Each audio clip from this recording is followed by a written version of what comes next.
On va passer à la deuxième partie de ce webinaire, partie tout aussi intéressante qui va toucher la facturation électronique. Alors, Paul, c'est quoi la facturation électronique en deux phrases? Alors, c'est quelque chose aujourd'hui d'extrêmement compliqué à expliquer, mais qui va simplifier grandement la vie de beaucoup, beaucoup de gens. Moi, quand on m'a parlé de ça la première fois il y a 15 ans, je me suis dit: «Oh, envoyer une facture par mail, je sais faire, pas compliqué». C'est pas ça du tout la facture électronique. Aujourd'hui, l'État a mis en Ça, c'était place la facture PDF. c'était la facture PDF et qu'on retrouve pas chez tout le monde encore. L'État a mis en place, en fait, un nouveau système, de facture. On va pas se mentir, l'idée, c'est d'aller combattre, l'économie occulte et ce qu'on va appeler l'évaporation de TVA. Donc clairement, en meublé, on n'était pas la cible, clairement. Et pour autant Mais on en bénéficie. et pour autant, Où on hérite de ça. comme ça va finalement toucher tous les professionnels assujettis et non assujettis à TVA, on va forcément tous, en meublé, être concernés. Alors, pour faire simple, l'État a créé un nouveau fichier, c'est-à-dire quand vous ouvrez un document Word aujourd'hui, c'est un docx. Quand vous ouvrez un document Excel, il a un point spécifique. Ben là, on va avoir un point facture X. Donc, on a un nouveau format de facture, lisible par tout le monde, tous les logiciels de facturation normalement à l'échelle de comptabilité et surtout lisible par l'administration fiscale. Donc, pour faire simple, quand vous allez envoyer une facture maintenant, qui que ce soit, quelqu'un qui envoie une facture, il va obligatoirement passer par ce qu'on appelle une plateforme agréée. On va voir après comment ça fonctionne. Et cette plateforme agréée, elle va redescendre la facture chez 3 personnes, à 3 endroits. Chez le client final, évidemment. Chez l'expert comptable du client final, qui normalement n'aura plus à réclamer la facture. Ça, c'est plutôt la bonne nouvelle pour nous, on est content. Et surtout, auprès de l'administration fiscale. Donc, l'administration fiscale, c'est le grand vizir qui voit tout à partir de demain. Et pourquoi je dis à partir de demain? Il y a Ça deux échéances. ça arrive très, très vite. 2 échéances, Eric, vous avez raison. 2026, première, 2027, seconde. Première échéance, 1er septembre 2026. 1er septembre 2026, pour la totalité des professionnels, vous allez avoir l'obligation d'être capable de recevoir des factures électroniques. Et pour les professionnels les plus gros, ce que moi j'appelle des bigs, Orange, SFR, EDF, eux, ils vont avoir l'obligation, il y a certains seuils de chiffre d'affaires, pas de spoiler, on n'est pas concernés, hein, c'est vraiment très, très haut. Eux, ils ont déjà l'obligation d'envoyer les factures. Ce qui fait que nous, on a une obligation de les recevoir dès maintenant, parce qu'on a certains de nos fournisseurs qui vont avoir l'obligation de l'envoyer. Donc, Paul, je suis propriétaire d'une petite chambre d'étudiant avec un exploitant. J'ai un seul bien, j'ai un loyer qui fait 5 000 € hors taxes par an. Est-ce que je suis concerné? Malheureusement, vous êtes concernés. Parce que moi, j'ai pas l'habitude ou j'ai pas l'impression de faire des factures.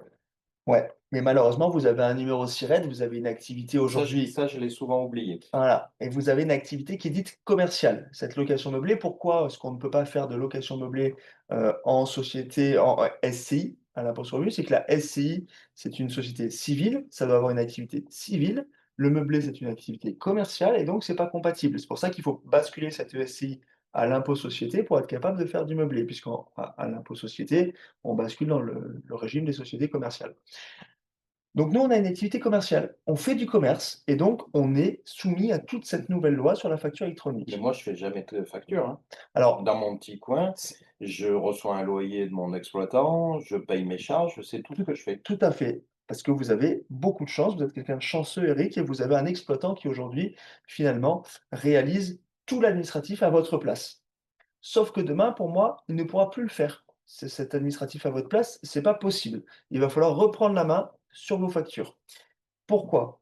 D'abord, septembre 2026, il faut choisir une plateforme agréée de, récupération des données. C'est obligatoire. On vient de regarder, avant le démarrage, du webinaire avec Eric dans la Bible, c'est 500 € l'amende si on n'est pas capable au 1er septembre 2026 de recevoir les factures électroniques, donc il va falloir choisir une plateforme. Alors, qu'est-ce que moi j'ai comme facture? Qu'est-ce que je reçois avec mon petit appartement en résidence étudiante? Qu'est-ce que Alors, je reçois? si vous faites tout simplement, si vous faites appel à un expert comptable déjà, vous allez recevoir la facture de l'expert comptable. Donc celle-là, je vais plus pouvoir la recevoir par PDF et C'est fini. Moi, je vais avoir l'obligation de l'envoyer via facture électronique. Donc il vous faut une plateforme réceptive, obligatoirement. Vous avez ça. Vous avez l'assurance propriétaire non occupant que tout le monde doit avoir de façon obligatoire. Ces 2 là, déjà, c'est certain et ensuite, vous avez tous les frais d'entretien de vos locaux. Si on me change un ballon d'eau chaude, si on me change Un une ballon plaque d'eau de chaude, un coup cuisson. de peinture, une plaque de cuisson, et alors là, on parle résidence-service, mais si Mmh. on va plus loin sur, Christine qui vraisemblablement n'avait pas de la résidence-service, là, pour le coup, elle fait appel à un serrurier, tout bêtement, facture électronique. Heu, Ça va augmenter encore ce champ. Si on prend, si on fait une colocation pour les étudiants et qu'on prend EDF, internet pour eux et qu'on leur met à disposition finalement une coloc, j'allais dire all inclusive, bah, on reçoit ces factures. Il faut qu'on soit capable de les recevoir. Donc là, vous êtes en train de me dire que d'ici 6 mois, ma vie va changer. Je suis en train de vous dire qu'il y a une urgence et que surtout il va falloir choisir, pour tous ce qu'on va appeler une plateforme agréée avant le 1er septembre. Alors, très bonne nouvelle, normalement c'est gratuit. Moins bonne nouvelle, il y a une espèce de chasse à la data aujourd'hui qui fait qu'en fait tout le monde vous la propose, puisqu'il en existe à peu près 30. La plupart des éditeurs de logiciels de comptabilité, et de facturation en proposent une. Vous allez avoir des banques, Conto, une banque en ligne bien connue, propose sa propre plateforme agréée, bah, la BNP et autres en proposent. Moi, mon conseil vraiment, initial, ne choisissez d'abord, il faut en choisir une, c'est très important, mais ne choisissez pas n'importe laquelle. Rapprochez-vous de la personne qui gère votre comptabilité, s'il y a quelqu'un qui gère votre comptabilité. Demandez-lui ce qu'il utilise comme logiciel et allez choisir sa plateforme. Parce qu'en fait, Parce que moi, ma compta, je l'ai toujours fait un peu sur le coin de la table de la cuisine, hein. bah, ouais, mais aujourd'hui alors vous allez pouvoir continuer à le faire, mais il faut choisir une plateforme. D'abord, ça va simplifier les échanges, malgré tout, parce que, toutes les factures vont redescendre en un seul flux à chaque fois qu'on va la recevoir directement dans le logiciel. Ensuite, eh ben, il va falloir apprendre à émettre des factures, parce que je ne sais pas comment votre exploitant, pour chacun des Ça, c'est individus 2027. septembre 2027, 1er septembre 2027, mais Donc 2020 septembre 2026, je dois être prêt pour les recevoir. septembre Septembre 2027, 2027, je dois être prêt pour les émettre. Et c'est là où moi, pour moi, j'émettais pas de facture. bah, dans les faits, vous émettez des factures puisque nous, en comptabilité, on les saisit ces factures. C'est juste que c'est administrativement pas vous qui les avez réalisées aujourd'hui, C'est l'exploitant. c'est l'exploitant et pour moi, alors, c'est à bien vérifier avec tous les exploitants, mais c'est une surcharge administrative trop importante. Je ne vois pas du tout comment les exploitants, pour chaque individu, vont être capables d'émettre ces factures sous format électronique. D'autant plus que cette facture électronique, D'ailleurs, ils en parlent pas et j'en ai questionné plusieurs, on me dit, on me répond pas ou on me répond assez vaguement. parce que qu'est-ce qui se cache derrière cette facture électronique? C'est ce que je vous disais en préambule, le combat de l'État, c'est la fraude fiscale. C'est ce qu'on nous dit tout le monde, de droite, de gauche, peu importe. On ne veut pas descendre le train de vie de l'État, on veut aller chercher plus de recettes. Et chercher plus de recettes sans taxer plus de gens, ça veut dire la fraude fiscale. Et donc le combat numéro un, c'est la TVA. C'est la TVA, c'est terrible comme fraude. Je vous fais une facture TTC, vous me payez de la TVA, donc c'est pas mon argent. Moi, je vous ai facturé le hors taxe, ça c'est ma prestation, j'ai le droit, c'est normal, c'est légitime. Par contre, je rajoute le petit chapeau TVA et ça, c'est quelque part l'argent de l'État. C'est comme si vous me fichiez 50 balles pour redonner 50 balles à côté. Et moi, je les rends pas à Et l'État. là, on l'avait vu l'année dernière dans un webinaire justement, il y avait quand même beaucoup, beaucoup de confusion à savoir est-ce que je suis assujetti ou pas à la TVA? Parce que je suis en franchise de TVA. Tout à fait. Beaucoup de copropriétaires nous disaient: je ne sais pas comment je suis et si, je collecte de la TVA, je dois la rendre» et beaucoup nous disaient: «J'en collecte, mais je suis pas sûr de la rendre». On est bien d'accord. Et jusqu'à présent, c'était comme ça. Voilà. Et l'État pouvait pas avoir de visibilité là-dessus, il aurait fallu qu'il vienne faire un contrôle fiscal pour ce qu'il se rende compte. Là, maintenant, l'État, quand vous allez émettre une facture, il va la recevoir. Et donc, si sur la facture, il y a marqué hors taxe, TVA, TTC, le montant de TVA, c'est pas votre argent, c'est le sien. Et il va le savoir instantanément. Donc, si derrière, j'ai pas une déclaration de TVA qui lui rend, ou qui en tout cas fait ressortir cette TVA collectée, on va se mettre en zone de risque. Et en zone de risque, plus, plus, plus. Oui, parce que là, tout va être, fait. En fait, ça va être automatisé. Jusqu'à maintenant, on se disait: «Ouais, mais attends, Paul, un humain quand même, vu ce que ça coûte, s'ils doivent dépêcher un humain sur place pour venir me Et puis on disait récupérer, aussi: «Le montant est tellement voilà, petit qu'ils viendront jamais me pour me chercher». récupérer 500 balles de TVA, l'humain, il a coûté 1 500, je suis pas dans la zone de risque». Mais et c'était vrai, on n'était pas dans la zone de risque, donc à part se faire peur, autour d'un barbecue pour dire: «Ah, tu as pas payé ta TVA», franchement, ça allait. Bah, là, maintenant, ça va être des robots, ça va être automatisé avec une relance automatique. C'est fini, on est tous dans la zone de risque. Je veux dire, il y a plus personne qui peut y échapper. Donc moi, effectivement, même si c'est septembre 2027, cette obligation d'émettre des factures, je vous invite tous et toutes à commencer à y réfléchir, à commencer à se poser les bonnes questions, à commencer à trouver des partenaires, en fait, qui vont vous permettre d'éditer ces factures. Parce que, encore une fois, moi, je travaille avec Penny Lane, par exemple, pour ne pas les citer. Penny Lane, la plateforme agréée, pour le moment, elle est gratuite. Le logiciel de facturation compatible FactureX aux normes et lié directement avec la facture, la plateforme agréée, il est gratuit. Pour dire, il n'y a pas de surcoût, c'est éventuellement un surcoût, énergie, puisqu'en temps administratif, ou se faire accompagner d'un expert comptable qui le fera à votre place. Je veux dire, tout ça, c'est des questions, c'est des choses qui peuvent être envisagées, mais vous allez avoir l'obligation de passer, je entre guillemets, par cette facture, électronique qui va concerner 100 des professionnels. Et ce qui se cache derrière ça, c'est que ceux ou celles qui jusqu'à présent, recevaient des factures TTC, émis, par le bailleur et ils faisaient comme ça et ils avaient encaissé 6 000 € TTC, bah, demain c'est plus 6 000 € TTC, hein, c'est 500 € de TVA et 5 500 €, hors taxes, dans le meilleur des mondes. Et il va falloir la rendre puisque comme en face, on vient de voir qu'on avait très peu de charges, très peu de ch qui dit très peu de charges dit très peu de TVA déductible. Il y a pas de TVA sur les assurances. Si vous avez la chance de ne pas avoir fait de travaux, sur votre bien, bah, il y a pas de charge et donc il va y avoir, de la TVA même à 20 sur les honoraires d'expert comptable. Ça va représenter quoi? 70 € à l'année, 100 € au maximum de TVA. Donc il va y avoir de la TVA collectée. Donc il faut se préparer à septembre 2026 pour recevoir et autant se préparer à recevoir, on se prépare à émettre et là, Ouais, c'est un vrai changement, dans les propriétaires de résidences gérées, je reviens là-dessus. Vu que ce travail était fait par les exploitants, il était tellement anormal qu'il est devenu, normalement anormal.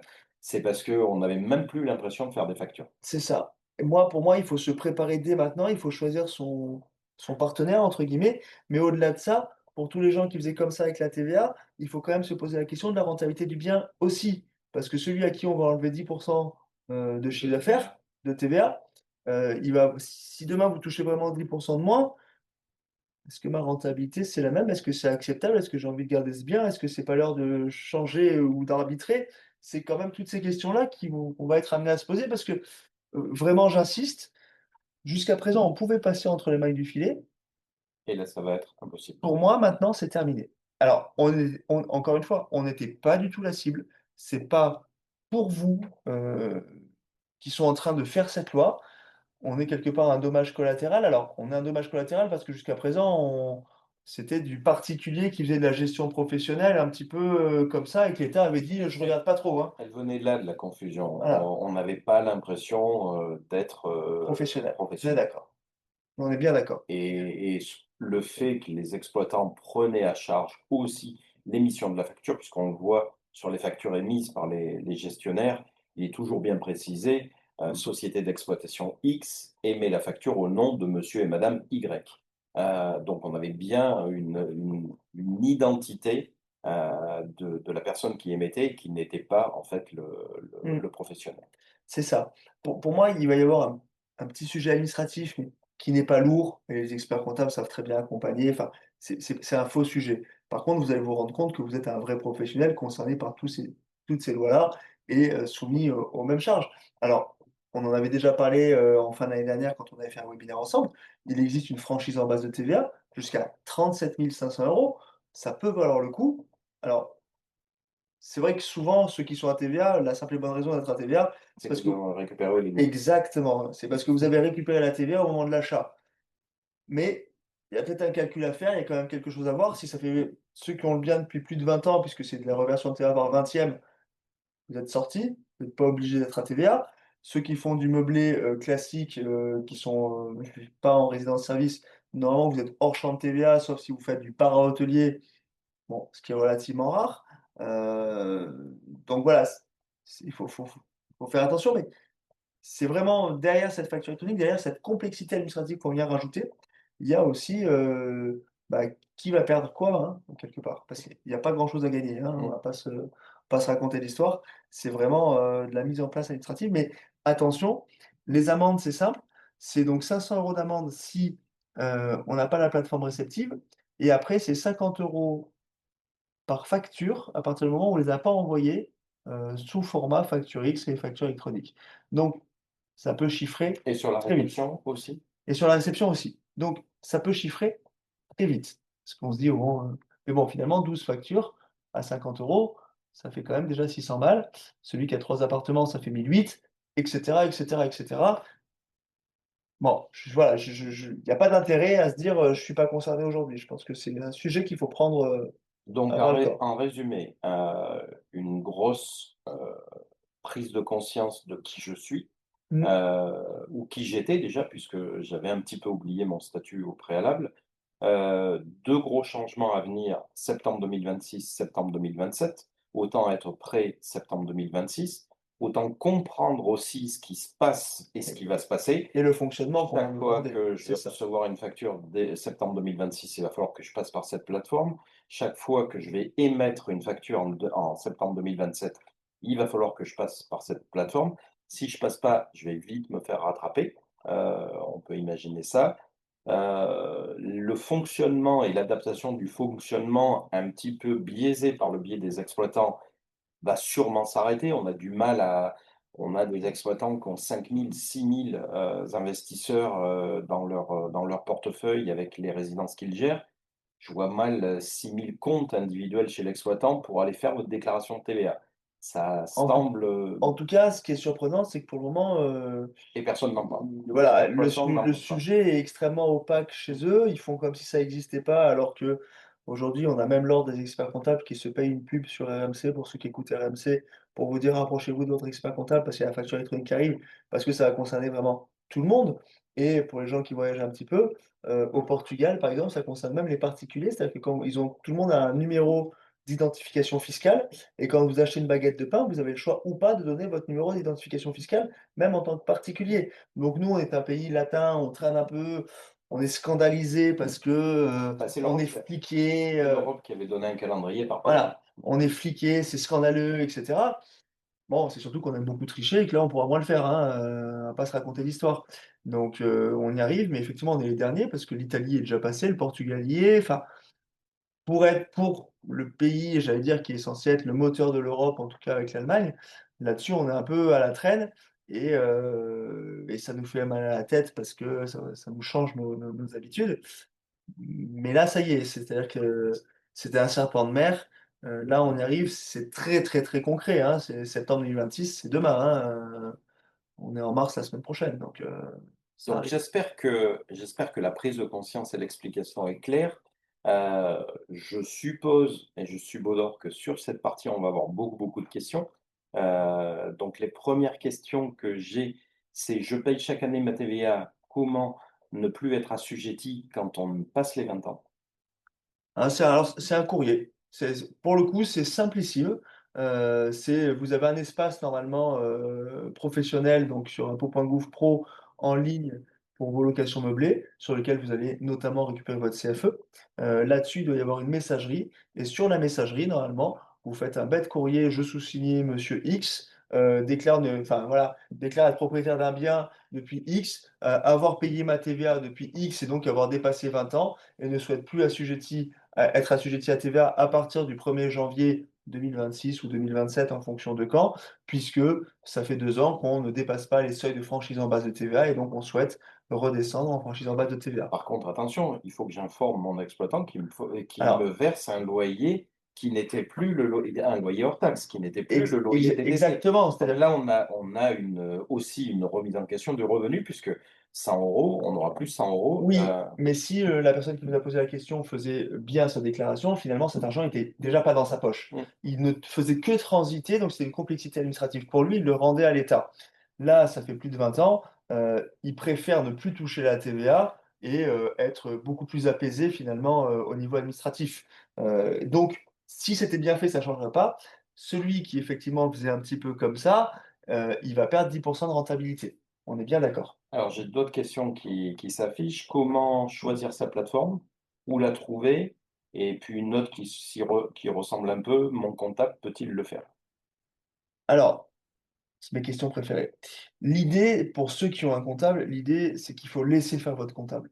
Si vous en avez pas encore parlé, par contre, je tape pas sur les copains, mais quand même, posez-vous la question Parce qu'on est à 6 mois de la première de échéance. l'accompagnement et surtout que c'est notre sujet majeur sur tous les congrès depuis maintenant, je dis pas une dizaine d'années, mais quand même, je vous dis, c'est ce vieux serpent de mer qui revient, parce qu'en fait, il y a beaucoup de gens qui ont peur que ça leur prenne leur travail, hein. Donc je veux dire, c'est vraiment quelque chose au niveau de la profession qui a été débattu, que tout le monde connaît. Donc si votre expert comptable ne vous en a pas encore parlé, posez-vous quand même la question de l'accompagnement. Mais sur le principe, moi, je vous conseille de vous rapprocher de votre expert comptable si vous en avez un et c'est avec lui qu'il faut choisir la plateforme parce qu'en fait, l'idée, c'est de vous simplifier la vie quand même. C'est que cette complexité administrative peut vous simplifier la vie et que moi, mes clients qui choisissent Penny en termes de plateforme parce que c'est le logiciel que j'utilise, je ne vais plus demain leur demander leur facture puisqu'en fait, via la plateforme, elles vont se déverser automatiquement dans mon logiciel. Donc je ne serai plus dépendant de mes clients et donc quelque part, je vais les décharger un petit peu administrativement aussi. Donc la bonne nouvelle, c'est qu'en fin d'année, j'irai plus chercher toutes mes factures chez l'exploitant pour les transmettre à mon expert comptable, il est droit direct. Au fil de l'eau, il va pouvoir le récupérer et après votre expert comptable, soit il prend le rôle de l'exploitant et quelque part il émet les factures à la place de l'exploitant puisque C'est plus juste. puisqu'on a des et donc en fait, il les émet pour votre compte. Donc pour l'administration fiscale, c'est vous qui avez émis les factures et cetera. Vous avez un suivi, vous avez un contact, vous savez à qui il faut le demander. Soit vous le faites vous parce que vous êtes à l'aise avec l'informatique, vous avez la main sur l'outil Penny et que finalement la facture du mois de janvier, il suffit de la dupliquer sur février parce que surtout sur des résidences-services, le loyer n'a tendance à pas bouger et on n'a pas de vacances, ce qui est vraiment justement, l'intérêt de cette résidence-service. Donc vous pourriez aussi mettre en place un abonnement sur ces factures, c'est pas quelque chose de compliqué. Donc pour choisir la PA, vraiment, donc la plateforme agréée, moi, heu, pour moi, c'est l'expert comptable numéro un. Si vous en avez pas, rapprochez-vous de votre banque. Si vous êtes sur Conto, par exemple, Conto a sa Ça se propre ça plateforme se trouve agréée. comment le choisir? C'est ça, pour la choisir. On a Jacques qui lève la main pour une question, il y avait d'autres questions et je reviendrai après. Jacques, tu veux la poser en direct?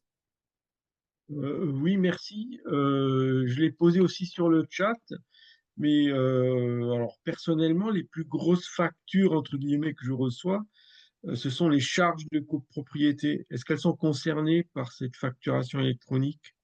Alors, ça dépend ce qu'on va retrouver dans vos charges de copro, parce que sur les charges de copro, normalement, il n'y a pas forcément de TVA. Mais de temps en temps, Ah votre si, il y en copro, a. Justement, je la récupère tous les ans. bah, si vous avez de la TVA, ils sont concernés. Tous les Ok. assujettis à TVA vont être obligés d'envoyer leur facture via facture Ouais, électronique. ouais.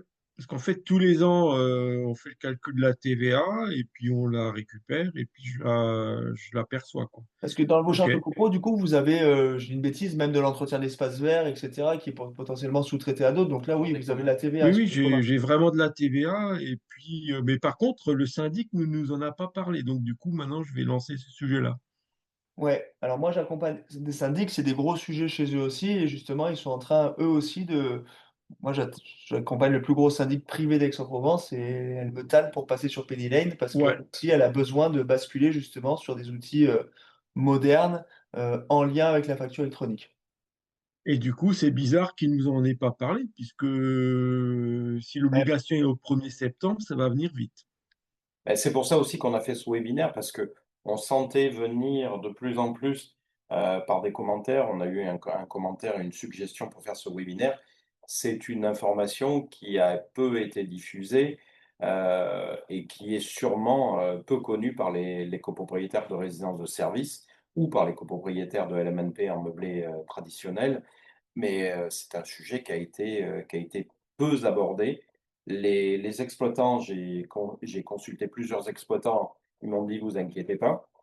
Donc, c'est un petit peu un sujet qu'on voulait mettre en lumière pour ce premier webinaire de l'année et on a une question: «L'association peut-elle aider à négocier avec le gestionnaire?»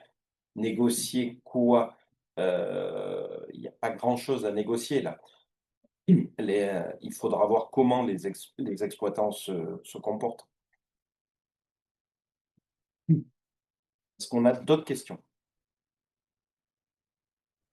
Par message, oui, si jamais il y en a plusieurs. Vas-y pour les messages, Émeric. Pardon. Alors, est-ce que tu les vois? Parce que je crois qu'il y en a sur lesquels tu avais répondu. La dernière, c'était une plateforme par numéro de siret. Une adhésion par plateforme à un numéro de siret. Oui, c'est-à-dire que si vous aviez l'aventure 3 numéros de sirette, alors pas si c'est pas par numéro de sirette, c'est par numéro sirène. C'est-à-dire que si vous aviez 3 numéros sirette, parce qu'aujourd'hui vous avez 3 établissements, donc 3 biens en location meublée, vous n'avez qu'un seul numéro sirène et donc pour moi la plateforme elle est unique, l'adhésion est unique par numéro de sirène. Mais si vous aviez 2 numéros sirènes, parce qu'aujourd'hui vous pourriez avoir une location meublée en nom propre et une location meublée, conjointe, indivis finalement avec, un époux, une conjointe, peu importe. Là pour le coup, c'est 2 adhésions différentes, mais ce qui ne change rien. C'est-à-dire que c'est quand vous allez faire des factures, vous allez faire des factures avec 2 numéros SIRET différents, donc elles vont partir de 2 endroits différents et si les retombées vont retomber 2 fois.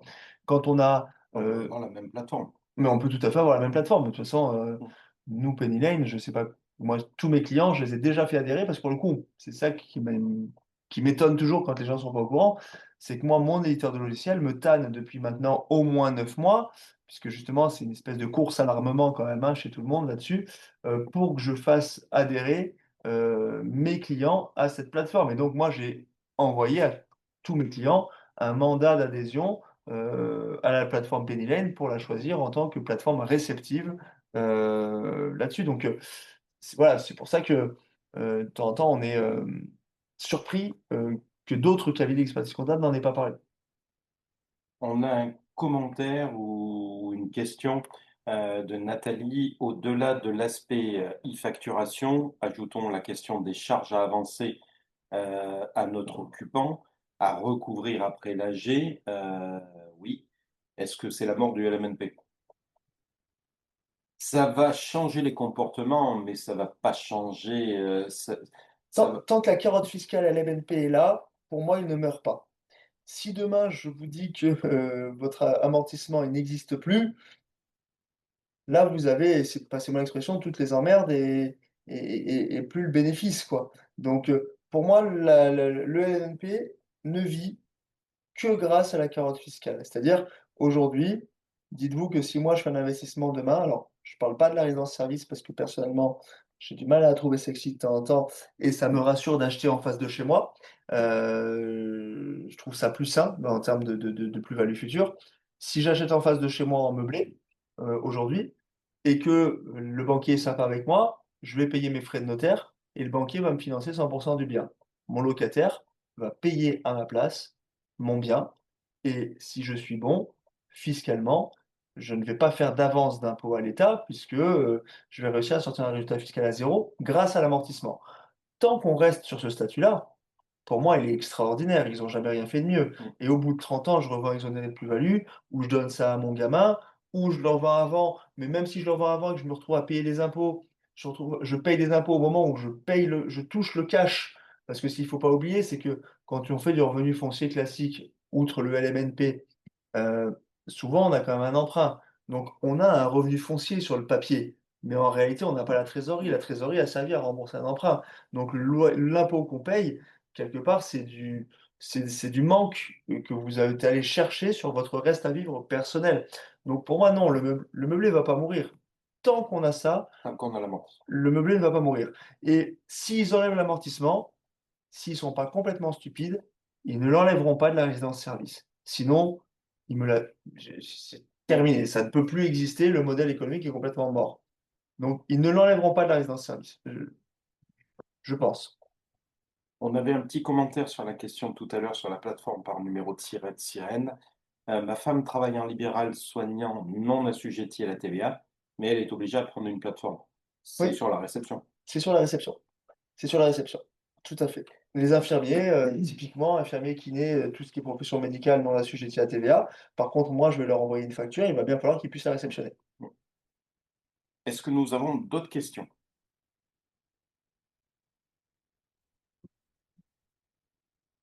J'espère que tout le monde n'est pas abasourdi. C'était sûrement parce que c'était encore une fois très bien expliqué. vous laisse encore la possibilité de poser des questions. J'espère que les explications étaient claires dans le sens où ce qui a été la pratique ces dernières années va changer par l'apparition de ces deux événements 2026-2027. Je réceptionne et je dois émettre les factures.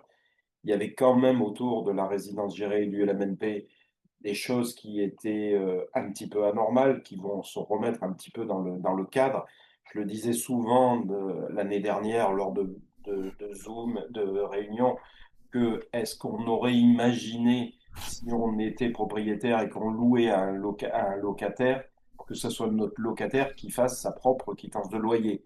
Non, eh bien, en résidence gérée, c'était le cas, puisque c'est notre locataire, l'exploitant, qui faisait la facture pour nous et en notre nom Ouais. pour lui. Mais encore une fois, comme on n'achetait pas un bien immobilier, mais comment dire, quelque part un produit financier, une rentabilité, tout était fait pour que ce soit extrêmement simple et que vous n'ayez pas en tant que propriétaire à intervenir. Donc, quelque part, c'était bien fait. C'est juste que ce système risque d'avoir ses limites avec ces changements de réglementation, tout simplement.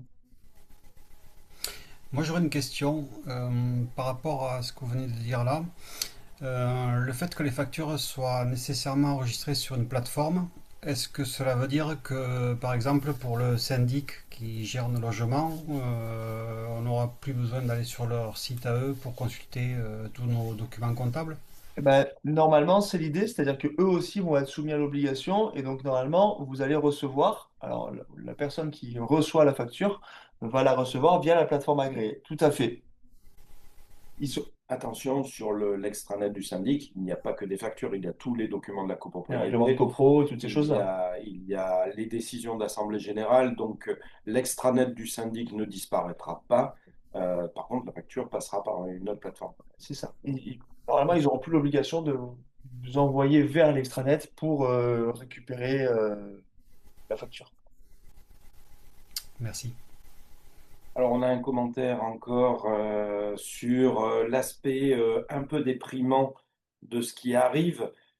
C'est un changement, donc comme tout changement, il faut y être préparé. C'est pour ça qu'on a voulu vous informer.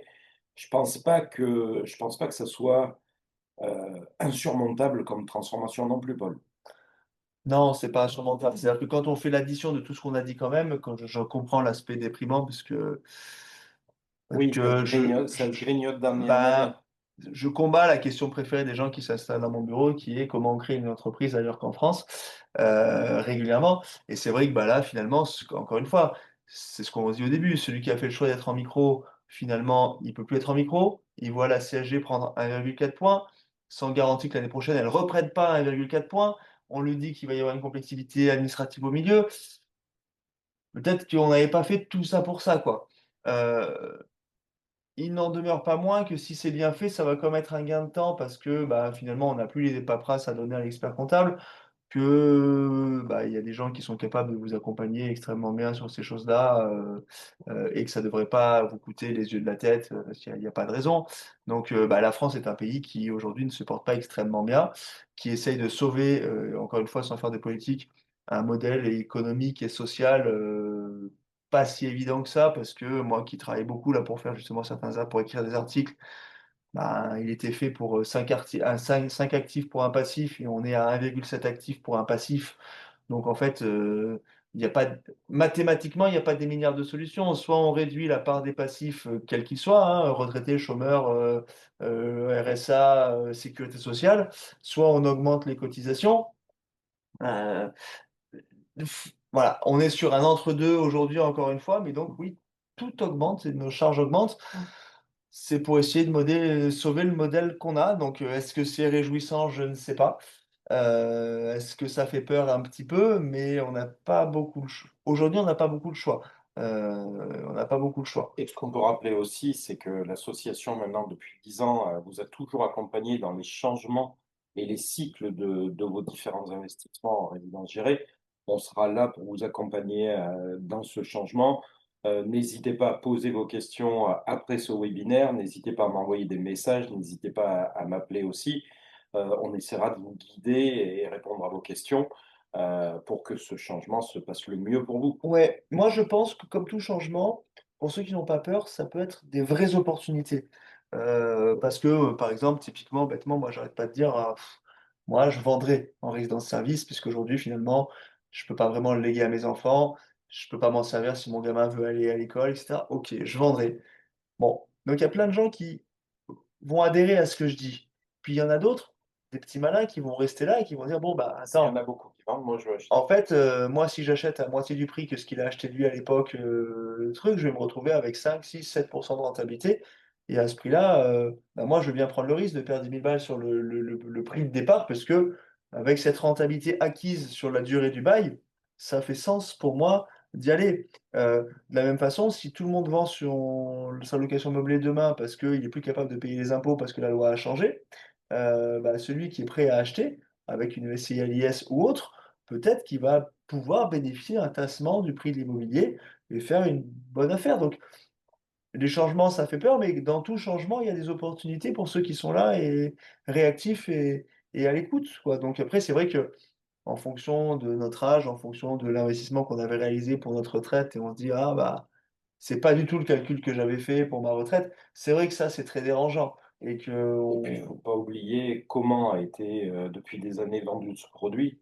Et je pose, à chaque fois la question aux différentes personnes qui m'appellent. Je leur dis: «On vous a vendu ça en vous disant, vous achetez ça, vous ne paierez plus d'impôts et vous en occuperez pas».